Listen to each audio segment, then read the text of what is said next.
make your own judgment, but then stick to it. Like, don't worry that you're going to piss some people off. That's unfortunately the nature of doing a job reasonably well, hopefully.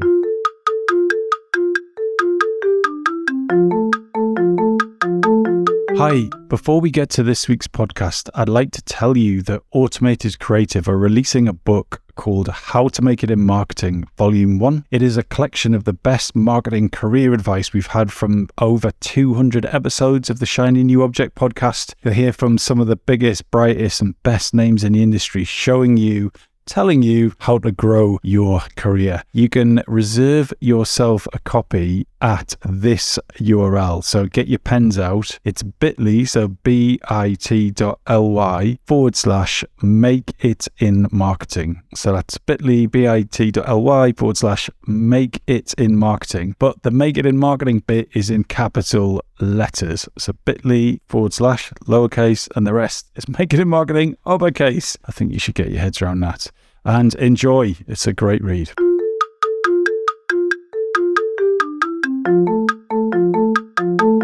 Hello and welcome to the Shiny New Object podcast. My name is Tom Ollerton. I'm the founder of Automated Creative, and this is a weekly podcast about the future of the marketing and advertising industries. I get to speak to someone usually fairly senior, fairly interesting, and this week is no different. I'm on a call with Simon Peel, who is the VP Global Media at Haleon. So a wonderful guest to have on the show. Simon, for anyone who doesn't know who you are and what you do, could you give us a bit of background? Yeah, sure. Well, firstly, thanks for inviting me on, Tom. I appreciate it. Very nice to chat. I am, like you said, the VP of Global Media. It sounds fancy, but basically means I oversee a team that oversees a media budget where we, spend some money on advertising placements. Yeah, so that's what I do. And before that, what was the journey to get to that? Oh, yeah, sorry. So before that, I was the global head of media at Adidas for about 7 years. I was based in Germany, which is where the headquarters are, and then Amsterdam. And then prior to that, I was the European or EMEA head of media at 20th Century Fox. So that was before they got bought out by Disney, working on theatrical releases, which again is a fancy way of saying cinema. And then before that, I was at agencies. So I was at a wonderful agency of PhD, Mediacom, and Mindshare. So I started my career in media agencies. So you've ticked all the boxes, pretty much all the big media boxes. That I had no idea you did all that stuff. So that's fantastic. So I've got very high expectations of this conversation, Simon.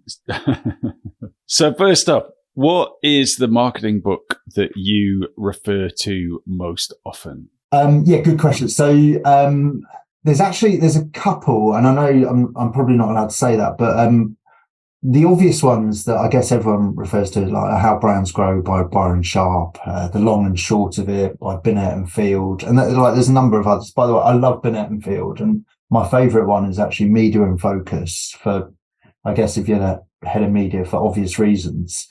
But the one that I tell people about the most is one which isn't necessarily about marketing, but it's about strategy. It's called Good Strategy, Bad Strategy. And it's by a guy called Richard Ramelt, whose name I hope I'm pronouncing correctly. And it's basically about, the errors that people make when they think they're coming up with a strategy. And some of the stuff in it is great because it's kind of like saying, fluff and shiny new things isn't really a strategy. You need to kind of diagnose a problem, understand what the issue is, basically be a bit British about things, quite pessimistic and down on it, and then find a solution and then go and implement that solution. So it really simplifies what a strategy is, but it also highlights, excuse me, what a strategy isn't. So I tend to recommend that book to people that are kind of interested in, how do you change things if you're looking to change things? Yeah, ironically, of a few marketing books I've ever read, I have read this book, but I can't remember anything from it. I'm just Googling it now. So I'm just trying to remind me, what are the kind of core tenets of it? And diagnosis is the first bit. And then there's guiding policy and then coherent action, as I understand it. Yeah, basically. So it is three things, right? So it's diagnose, come up with a direction, so diagnose, direction, and then implement. If you're looking to really simplify it, and the emphasis is on the diagnosis, like what is going wrong, what is the problem, what is shit that you want to change. And again, being British and being pessimistic or positive in outlook, negative in thought, it's like the perfect approach, because you're like, oh, here's the problem. Now I need to figure out what I need to do to change it. You get rid of all of the things that aren't necessary, like all the crap that kind of infiltrates your direction, and then you focus on this one thing, and then you go out and implement it, and then it'll work for like 2 or 3 years, hopefully, if you're lucky. And then you're going to have to change it again because a new set of problems have occurred from going in this certain direction. And therefore you need to adapt, like diagnose the problem again, adapt, come up with a new direction, and off you go again. So, yeah, that's the general synopsis. I hope I've got that right. Otherwise I look like a right muppet.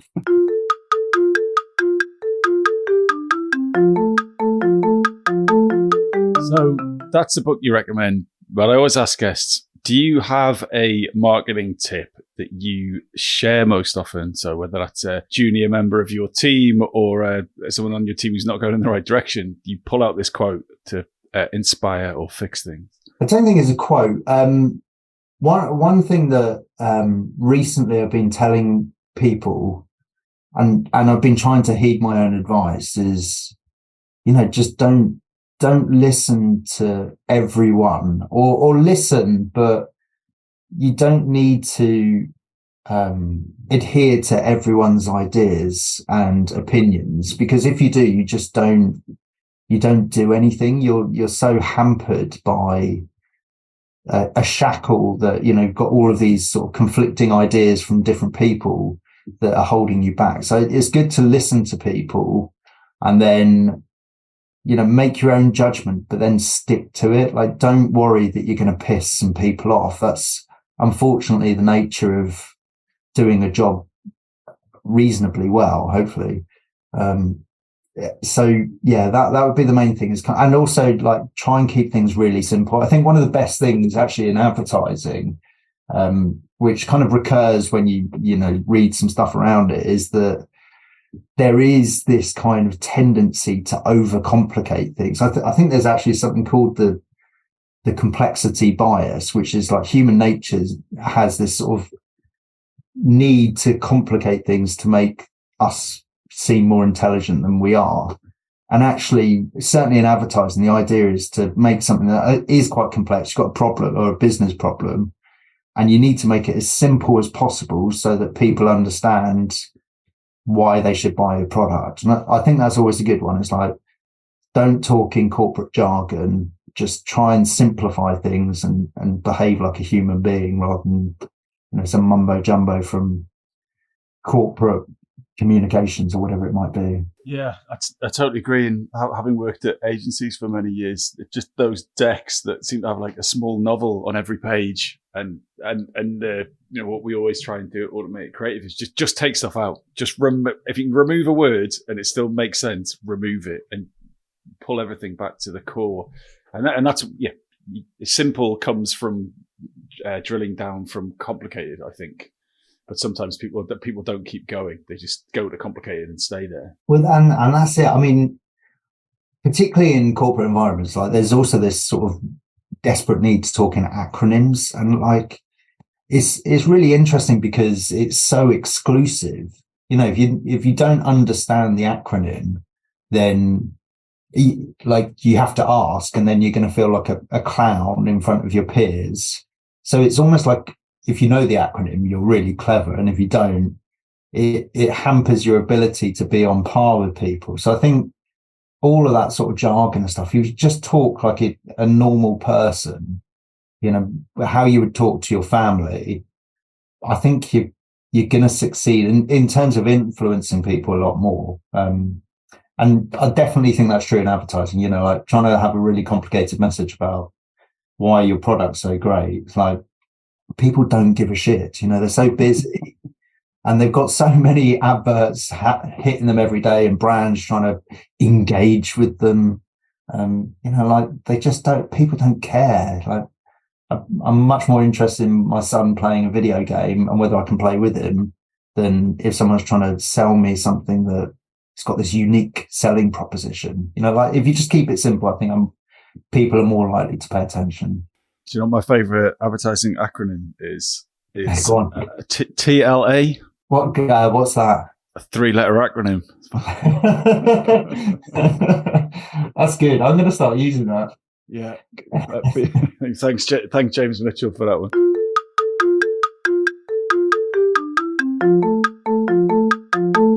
This episode of the Shiny New Object podcast is brought to you in partnership with Madfest. Whether it's live in London or streamed online to the global marketing community, you can always expect a distinctive and daring blend of fast-paced content, startup innovation pitches, and unconventional entertainment from Madfest events. You'll find me causing trouble on stage, recording live versions of this podcast, and sharing a beer with the nicest and most influential people in marketing. Check it out at www.madfestlondon.com.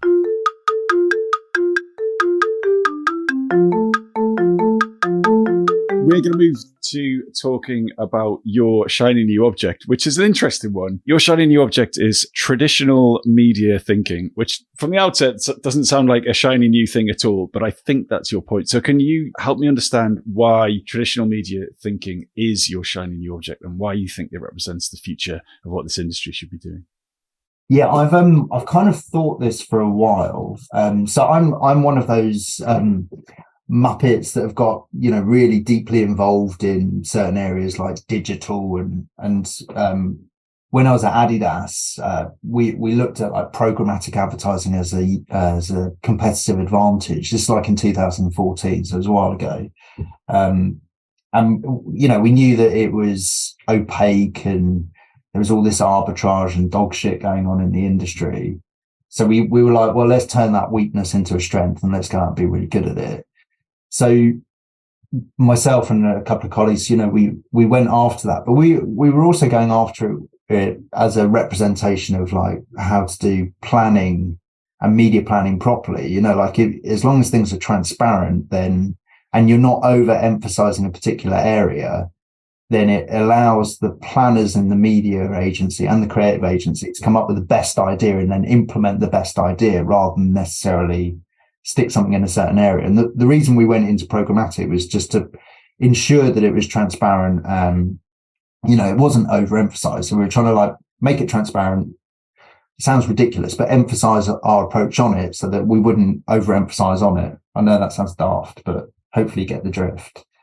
And I think as you go through that, and all these other sort of shiny new objects, I just thought I'd mention that. But like, you realize that actually a lot of the traditional thinking, a lot of the ways that stuff has been done historically has always been the right way. It's just we get so confused and attracted to this, this thing that's brand new. I think it's like Chat GPT or whatever it's called at the moment, or, Open AI. That everyone's talking about it's going to revolutionize my world. Maybe it will. But it's still, you need to base it on thinking that derives from like 100, 50, 30 years ago, 10 years ago, and like have the elements that are really important in place first before you stick these sort of fancy new objects on top of it. And that's kind of what I mean with being traditional. I kind of think like the thinking, like the strategy and the planning is the same. Basically when it comes to advertising, you're just trying to sell someone something or make them feel or think better about your brand or your product. And that doesn't really change. People don't like advertising. That has progressively increased, I think. And I think that's because we get so bogged down with all of these sort of shiny new objects, but like just bombarding people with ads that are shit, when we need to go back and just simplify the message, make it brilliant, make the brands famous, and all of the other stuff will fall in place. And it's good to use some of the other stuff, all of the new technologies and opportunities, but they should complement the strategy. And that's kind of my point with this. I also do think, sorry, I'm like, going down a rabbit hole now, but I also do think with traditional media, so analog media, God forbid you say analog, there's a real opportunity, and I shouldn't say this because if there is anyone listening that might be a competitor, hopefully there won't be, but if there is, then there's a competitive advantage in using analog media because the reach is still relatively good. Obviously it's on the decline, but the costs are down massively. So your cost per reach is going to be much better on that than on YouTube, as an example, or on the latest streaming channel. So there's not only should you be using it because it complements the creative strategy that you've got, this sort of traditional media approach, but there's also a competitive advantage to it. So for me, it feels like, it feels like a huge opportunity that people are neglecting. So that's my shiny new object is, fuck it, I'm going to say analog media. Let's do that.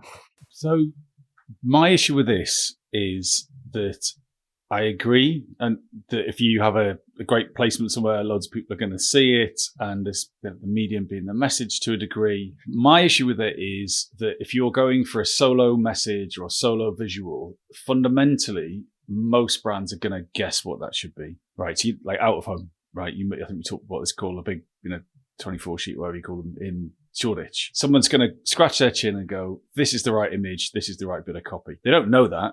It's a guess. Whereas in a digital optimized world, certainly where we operate, not wanting to talk about AC too much, is you come up with a hypothesis about the audience. Oh, maybe it's this message, maybe it's that message, maybe it's this visual theme, maybe it's this like territory, and you test all of those things, and based on the data that you get back, you can be confident about what you should do next. And what we do is feed that data into things like digital out of home and TV and all that kind of stuff. So my anxiety about going that shiny new object is it's still fundamentally based on creative guesswork. So keen to know. I get that, and it's a fair argument. So what I would say, and it's an easy argument, so I hope you forgive me, Tom, for taking the easy route out of this, is you should do both, right? You should do that big 48 or 96 sheet in Shoreditch, and you should do creative testing and digital and making sure that it's adapted to the right audience at the right time. Like, you need to do both, and it needs to be based on a communication strategy or a creative strategy that is, has got a direction and a point that helps get the message across. So I know it's an easy answer. I just don't think they're opposing. I think you need to do both. And the reason why I'm saying like traditional media thinking, and that maybe that was a bit contentious or a bit dickish of me to say analog media. But what I really mean is, we neglect things that have come before us and we dismiss them because they're perceived to be traditional and we need to be new. And it's like with everything, I think, with science, with art, with literature, even with silly things like media planning, although I don't mean that rudely to anyone that does media planning. It is about learning from people that have come before you and then applying new knowledge as well. So I genuinely think it's about doing both and doing both really well. And, it's contentious and it's potentially a bit rude of me to say, all this digital faff is nonsense, because I don't mean that either. I'm just being a dick. But what I mean is, let's do both really well, but let's focus on getting the strategy and the communications piece right first, so that you can create this fame for the brand, and that so people do pay attention, or when they are in the mindset to buy a product that happens to be in your category, that your brand comes first to mind, and hopefully you've got a higher propensity that the audience or the people will go out and buy it. So that's what I really meant.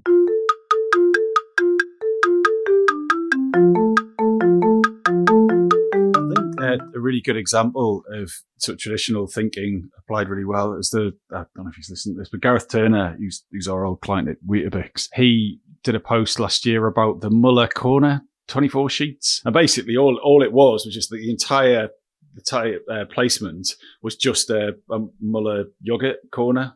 So you got all of it was just white yogurt. Then in the corner they had the chocolate or the raspberry or whatever, and that was it. And he was going, "It's just a fantastic bit of work because it lands the point of difference. It looks incredible. There's no copy on it. You get it straight away. It's kind of jarring. But you do exactly the same thing on a social platform. It's just not going to work." He's going, "Oh, there's a yogurt." So it might. Wow. I think it depends on whether the brand is well known and remembered for that.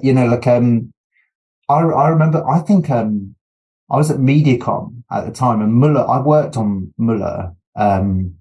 It was just after they'd finished doing those campaigns. So they were just moving away from out of home because they'd spent, I think, like 3 years just bombarding the whole of the UK with like these brilliant out of home posters. And then they got new marketing team in, and they, wanted to change things, etc.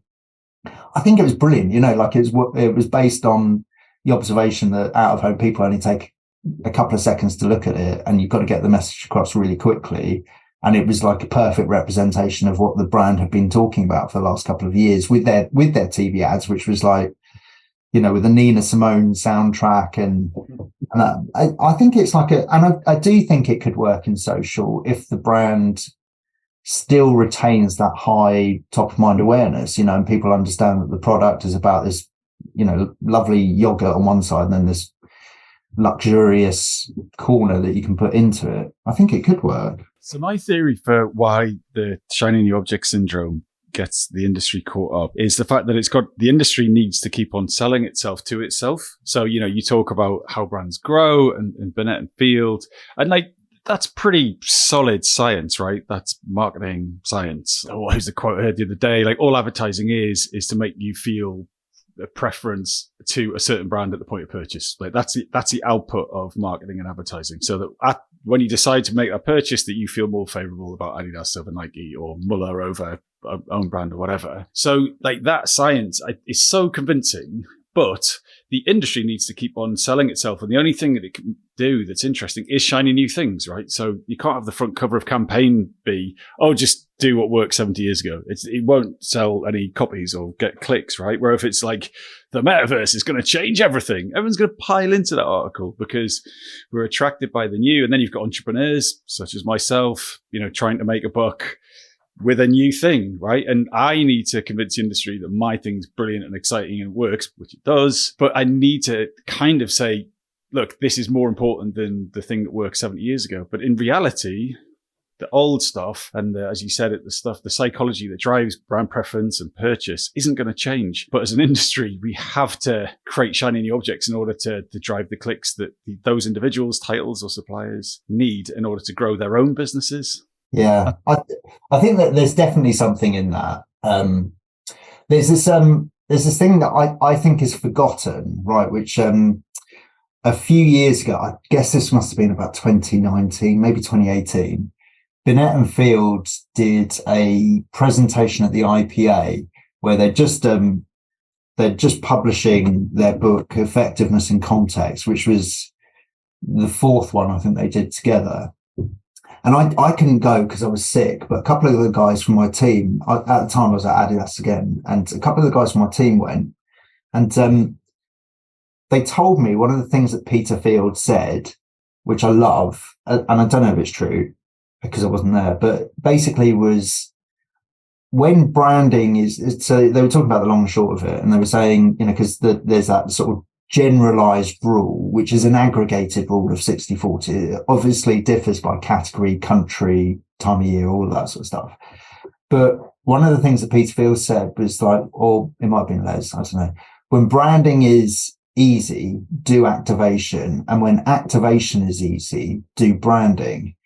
And I thought it was really compelling because it's basically, to your point, like if everyone did 60-40 or everyone did saliency from how brands grow, like always on top of mind awareness, then we'd be in the same boat, right? Like everyone would be doing the same thing. So how do you stand out? how do you do something different? How do you create that fame? Because it becomes homogenous. And I think with what Peter or Les, I think it was Peter that was talking about it, said is basically, the competitive advantage then is to do the opposite of what people do. And then it got me thinking, because that's basically something that I don't think it was John Hegarty that came up with the copy line. I think it was a lady in his team. But when others zag, and it's the same thing. It's like when others are all doing this thing, go off and do the other thing that gives you a competitive advantage. And I think it's true with what you do, and what your company does. It's, you're not necessarily dismissing the traditional thinking of advertising or of marketing. What you're saying is, here is a competitive advantage to add on to that. If everyone else is going in this direction, come off and do this, and it will help your business grow. So again, I understand where you're coming from. Like, you have to kind of sell yourself to the industry, and you have to like make yourself attractive, and why, agencies or advertisers need to buy you. But it comes back to that simple premise of, like, when others are doing this thing, go off and do that, because that's an opportunity for you. I think that is a lovely sentence with which to finish the podcast. Although we could do a 7-hour version, I think, but unfortunately we've got jobs to do. Simon, thank you so much. If someone wants to get in touch with you about this or anything else, where should they get in touch with you, and how would you like them to reach out to you? What makes a good outreach message to you? Well, they could write me a letter, seeing as I like traditional, or a postcard. But no, probably the best thing's LinkedIn. And what makes a good message to you on LinkedIn? Oh, well, they want to blow smoke up my bum. That's always nice. But anything, like, if they just say hello, and if they want to chat about something, that's fine. That's brilliant. Excellent. Well, look, thanks so much for your time. No worries, mate. Thank you very much again, Tom. I appreciate it.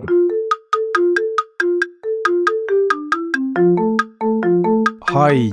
Just before you go, I'd really appreciate it if you could take the time to write a review of the Shiny New Object podcast on Apple Podcasts or iTunes, whatever it's called these days, or whichever podcast provider you use. We're an indie podcast, so it would go a long way for us if you could just share the word and give us a bit of a support on those channels. That would just be fantastic. If you haven't got time, that's also cool. And yeah, if you could tell your colleagues about the podcast, and also, if possible, don't forget to subscribe. And I'd love to hear your feedback. If you'd like to speak on the podcast or be a guest, or you think I'm asking the wrong questions, anything, I'd be super interested to hear what you think. So please email me at tom@automatedcreative.net. That's TOM at, I'm not going to bother spelling it. Anyway, you'll work it out. Thanks so much.